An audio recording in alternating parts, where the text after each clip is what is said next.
Following is an interview which took place on May 25th, 1975 in Lautoka, Fiji, which was later broadcast on a local radio station. Why did you choose to go to America and propagate the teachings of Lord Krishna in a Western country?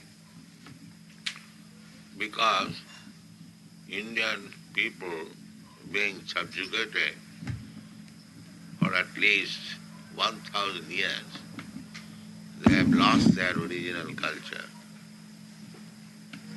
And being poverty-stricken, they are simply after money,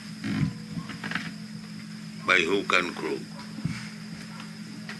So, in the Bhagavad Gita, it is said that bhogai sajja prasaktana taya apurita chetasa.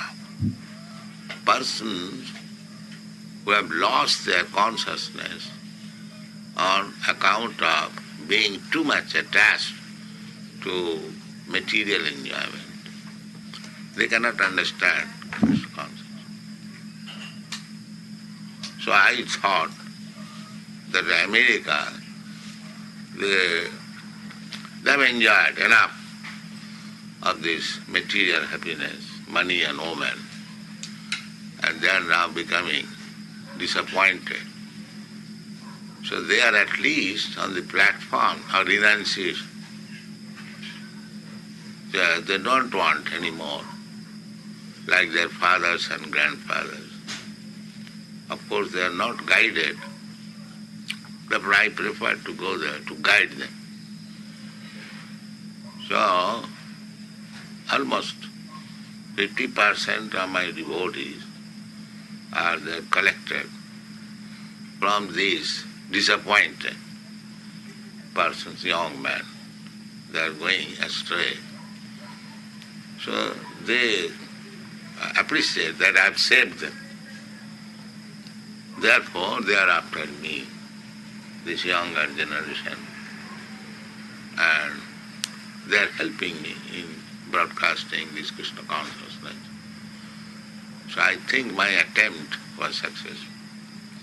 This Oriental philosophy generally, and in particular the Krishna consciousness, has found a lot of devotees in the Western civilization. What is the main reason for this? You are thinking this is Oriental civilization, but that is not the fact. The fact is, this is human civilization. There is no question of East and West. Every living being, not only human being, even other beings, there are 8,400,000 forms of life. And Krishna claims that sarvajonishu kaunteya sambhavanti murtayaja tasang mahajjani brahma ahaṁ bījapadip. So, Krishna is for the aquatics, the animals in the water, the vast sea, there are so many animals. Then from the water, the trees are coming out. Jalayana ulakhani sabra lakhavinsati. In this evolutionary process is going on. But all of them, living entities and part and parcel of God, Krishna. So, by the evolutionary process, they come to the human form of life. Now there is developed consciousness. Now the human being has to decide which way he has to go. Again to the lower species of life or higher forms of life. The higher forms of life are there in the upper planetary system. Their duration of life, material standard of living, very, very comfortable, 1,000 times better than here. So, Krishna says that if you like to go to the higher planetary system, you can go there. It is said, Janti deva brata deva if you cultivate yourself for going to the higher planetary system, first of all we have to understand that we are eternal, part and parcel of Krishna. We are simply changing body. This is material condition. Either lower grade of bodies or higher grade of bodies, but we have to change. Tatha dehantara prapti. Just like we are changing our bodies from childhood to babyhood to boyhood to youthhood, then old age. Similarly, when this body will be finished, no more usable, then we'll have to accept another body. But the present civilization is so foolish, they do not know, even big professor have taught, that there is life after death. They do not know. Although it is very evident, but they have no such knowledge, even common sense, and that big educationist. Anyway, there is no such department which deals with the transmigration of the soul. That is the defect of the modern civilization. So there is transmigration of the soul by evolution, by transmigration of the soul. We have come to this human form of life. Now, here we have to decide, because we are part and parcel of God, a small particle of the same quality. God is fully independent. We have got also a little independence. So God does not interfere with our independence. Now here we have to decide which way again we shall go. We have come by the evolution, by nature's way. Nature has brought us and given us a chance whether we shall go to our original spiritual life or we shall remain in this material world by changing body one after another. That is to be decided. Krishna consciousness movement is educating people. Stop your so-called material advancement. You come again back to home, back to God. Therefore our paper's name is Back to God. Don't make any false advancement. You will never be happy. This is our propaganda. It is called Nivitti Marga.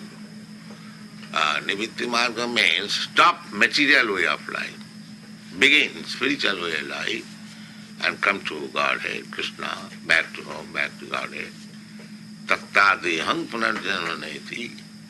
If you cultivate spiritual life, then after giving up this body, we have to give up. This is material body. And after giving up this body, we can accept, we can continue our spiritual body, or we can accept again material body. That will require our sense how to cultivate. So if we cultivate spiritual life, some percentage, not that everyone will be able, at least the higher class, higher section of the society, if they cultivate spiritual life and remain ideal, so others may follow. This is our problem. Coming back to this question of the Western type of civilization, do you feel that this, the success of the movement in the Western society is an indication of the need being felt by the Western man that he has been lacking in spiritual Yes. ideologies? Yeah. But the thing is that they are very intelligent, there is no doubt about it. Materially, they are always advanced. Materially, when they are manufacturing machine of the yardstick, in India we are manufacturing sewing machine or cycle. I have seen in the world where the Indians were very proud of manufacturing cycle and sewing machine, whereas the Americans and Europeans, they are saying how subtle machine of this jet plane are there. So, materially, they are advanced. There is no doubt about it. 100 years. But spiritually they are not. Therefore, I am an Indian, poor Indian, they are coming to me.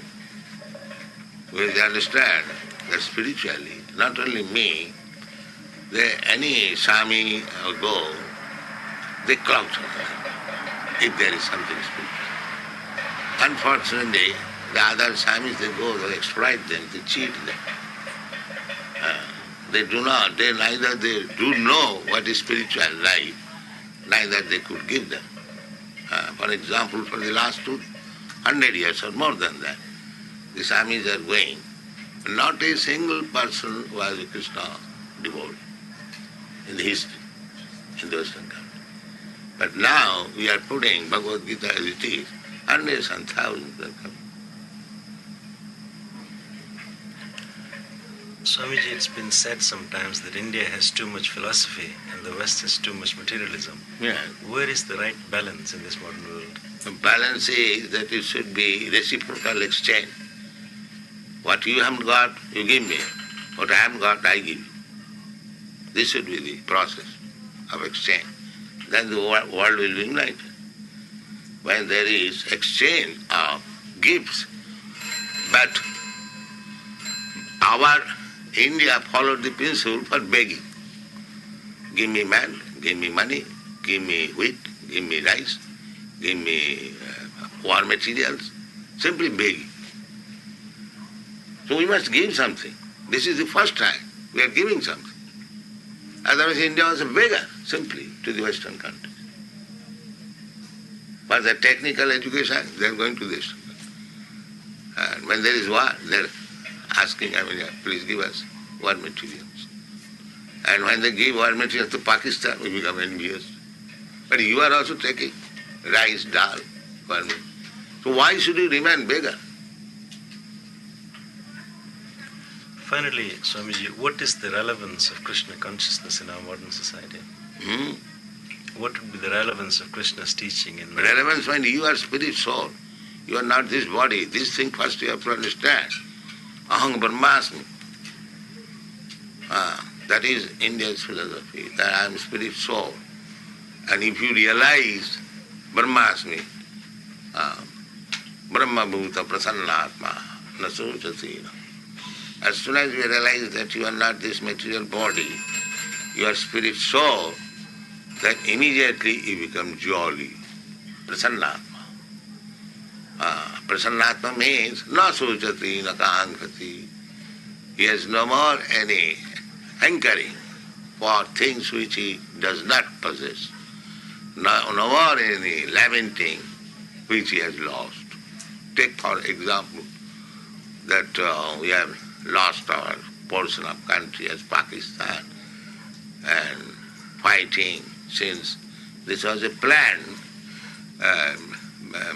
by the British government that divides them in such a way they will perpetually fight. They will never be happy. This was the plan that has been successful. But we are lamenting.